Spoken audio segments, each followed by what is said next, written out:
और इस वक्त एक और ब्रेकिंग न्यूज आ रही है, सीधा उसका रुख करते हैं। दिल्ली के सीएम अरविंद केजरीवाल ने आज कोरोना पर स्वास्थ्य विभाग के अधिकारियों की आपात बैठक की। इसके बाद उन्होंने कहा कि दिल्ली सरकार कोरोना से निपटने के लिए पूरी तरह से तैयार है।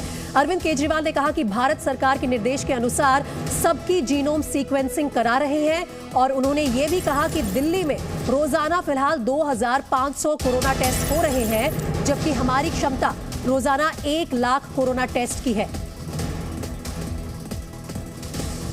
आज दिल्ली में लगभग 2500 केसेस की टोटल टेस्टिंग होती है डेली।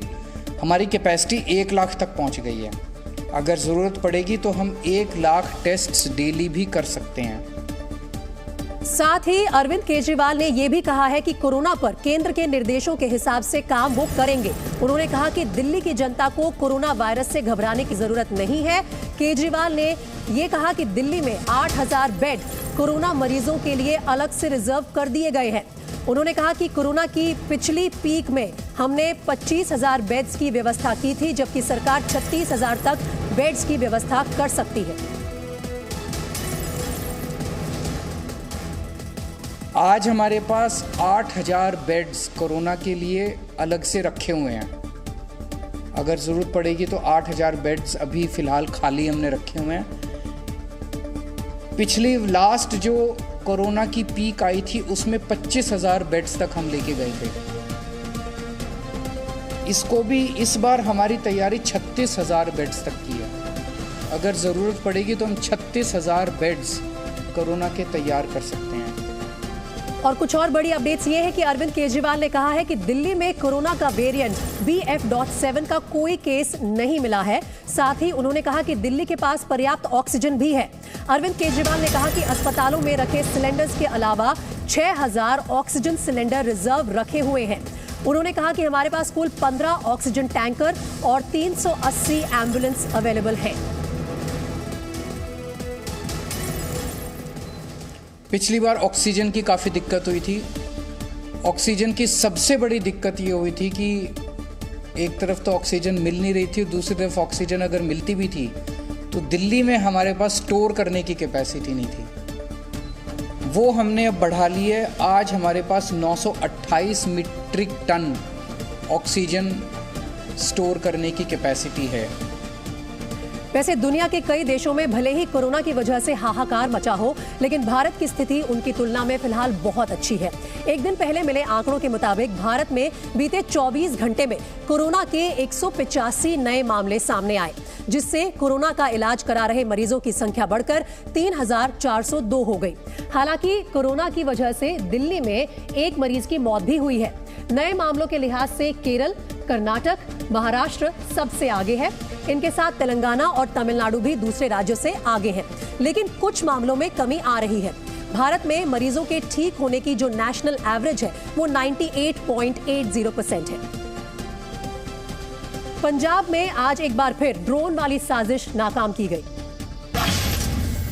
पंजाब के तरनतारन में BSF के जवानों ने सीमा पार से आ रहे घुसपैठिए ड्रोन को मार गिराया।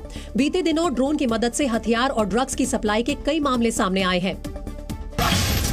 दिल्ली के बदरपुर इलाके में 3 लड़कों ने मिलकर एक युवक की चाकुओं से गोदकर हत्या कर दी। घटना का CCTV वीडियो भी सामने आया है, जिसके आधार पर पुलिस ने एक नाबालिग समेत 3 लोगों को पकड़ लिया है। यूपी के जौनपुर में ज्वेलरी की दुकान पर ग्राहक बनकर आए युवक ने लूट की वारदात को अंजाम दिया। आरोपी युवक ने दुकानदार की आंखों में मिर्ची पाउडर झोंककर लाखों के जेवरात लूटे और फरार हो गया। इस घटना का CCTV वीडियो सोशल मीडिया पर वायरल हो रहा है। जयपुर स्टेशन पर खड़ी सेना की ट्रेन में आग लग गई।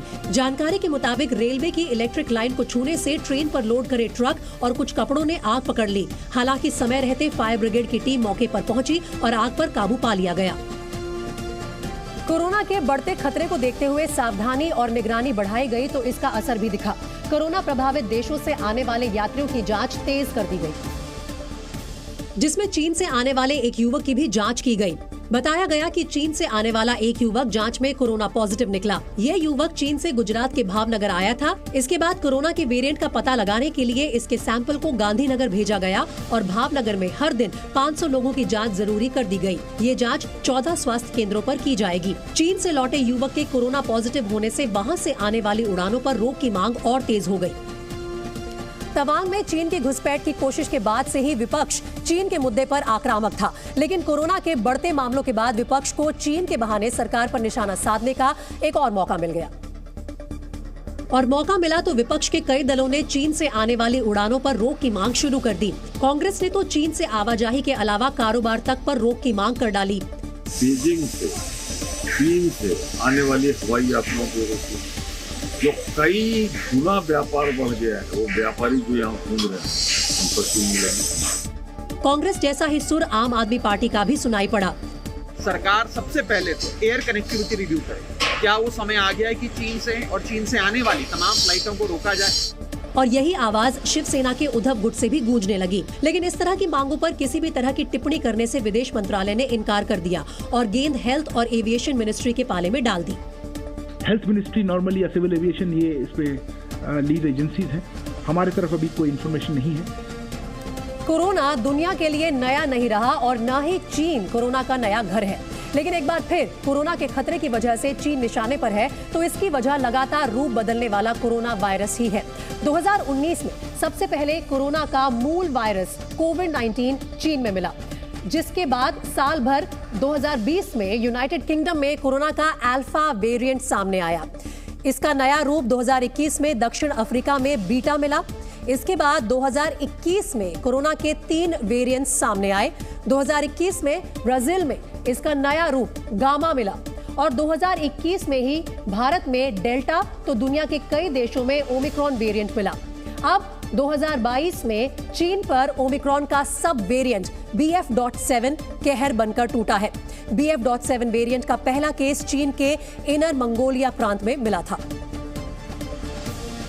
कोरोना को लेकर केंद्र सरकार चिंतित है। तमाम राज्य सरकारों ने भी इमरजेंसी मीटिंग कर हालात की समीक्षा शुरू कर एहतियाती कदमों का ऐलान करना शुरू कर दिया है। लेकिन इसी मुद्दे पर राजनीति भी जारी रही। कांग्रेस ने एक बार फिर राहुल गांधी की भारत जोड़ो यात्रा के बहाने केंद्र सरकार पर हल्ला बोला, जिसकी अगुवाई इस बार वरिष्ठ नेता जयराम रमेश ने की। जयराम रमेश ने ट्वीट किया कि कोरोना के ओमिक्रॉन सब वेरिएंट BF.7 के 4 मरीज मिले, जो जुलाई, सितंबर और नवंबर महीने में गुजरात और उड़ीसा में मिले। लेकिन एक दिन पहले स्वास्थ्य मंत्री ने राहुल गांधी को चिट्ठी लिखी। आज PM हालात की समीक्षा कर रहे हैं। एक दिन बाद भारत जोड़ो यात्रा दिल्ली में प्रवेश करेगी। आप क्रोनोलॉजी समझिए। जयराम ने जो इशारा किया, खुद राहुल ने भी उस पर मुहर लगाई। यात्रा बंद करो, कोविड आ रहा है, यात्रा बंद करो। बहाने बन रहे हैं, मास्क पहनो, यात्रा बंद करो, कोविड फैल रहा है। इससे पहले विरोधी दलों ने राजस्थान में जारी बीजेपी की जन आक्रोश यात्रा पर भी सवाल खड़े किए थे, लेकिन कोरोना के खतरे को देखते हुए बीजेपी ने इसे रोकने का ऐलान कर दिया। उन यात्राओं को रोकने का काम भारतीय जनता पार्टी ने किया है, क्योंकि लोगों की जीवन सुरक्षा हमारे सर्वोपरि है। इस बीच कोरोना के खतरे को देखते हुए डॉक्टर्स की संस्था इंडियन मेडिकल एसोसिएशन ने भी एक एडवाइजरी जारी की है। IMA ने लोगों को सलाह दी कि कोरोना से बचने के लिए सार्वजनिक जगहों पर मास्क पहने, सोशल डिस्टेंसिंग का पालन करें, बार बार साबुन से हाथ धोएं या सैनिटाइजर का इस्तेमाल करें। कोरोना प्रभावित देश या विदेश की यात्रा से बचें। बुखार होने पर या कोरोना के लक्षण दिखने पर डॉक्टर की सलाह जरूर लें। और इस वक्त एक और बड़ी खबर आ रही है। कोरोना की नई लहर ने भारत के लोगों की चिंता बढ़ा दी है। कोविन ऐप पर रजिस्ट्रेशन कराने वालों की संख्या बढ़ गई है। वैक्सीनेशन के लिए अब ज्यादा लोग रजिस्ट्रेशन करवा रहे हैं। आज शाम 7 बजे तक 12,000 से ज्यादा लोग वैक्सीन लगवाने के लिए रजिस्ट्रेशन करवा चुके थे। 22 नवंबर के बाद एक दिन में ये सबसे ज्यादा रजिस्ट्रेशंस हैं और बूस्टर डोज लगवाने वालों की संख्या में भी इजाफा हुआ है। रजिस्ट्रेशन के अलावा शाम 7 बजे तक बूस्टर डोज लगवाने वालों की संख्या भी 50,000 के पार पहुंच गई। 27 दिनों के बाद 50,000 से ज्यादा लोगों ने एक दिन में बूस्टर डोज लगवाई।